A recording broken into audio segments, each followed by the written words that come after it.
Thalassaemia एक मौरूसी बीमारी है जो वालिदैन के जरिए बच्चों में मुंतकिल होती है। ऐसे वालिदैन जो थैलेसीमिया माइनर हो, जब उनकी शादी आपस में होती है तो आने वाले बच्चों में 25% चांस होता है कि थैलेसीमिया मेजर का मरीज पैदा हो। 25% बिल्कुल नॉर्मल बच्चे पैदा होते हैं और 50% थैलेसीमिया माइनर जो कि कैरियर कहलाते हैं, जो आने वाले बीमारी को जो है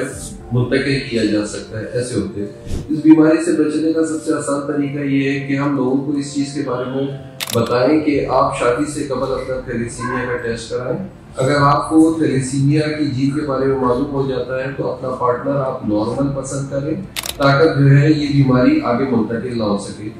गवर्नमेंट ऑफ पाकिस्तान से भी मेरी ये इल्तिजा है कि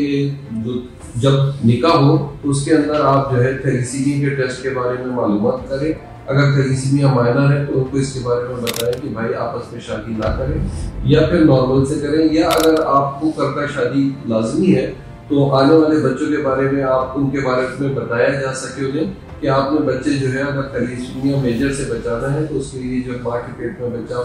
तकरीबन 10 हफ्ते का होगा तो क्रोनिक विलियस सैंपलिंग होती है, सीरियस कहलाता है, वो टेस्ट कराना लाजमी है, जिसमें आने वाले बच्चे के बारे में बता दिया जाता है कि बच्चा बीमार आएगा या सेहतमंद आएगा। सेहतमंद आएगा तो उसकी पैदाइश करनी है और बीमार आए तो उसको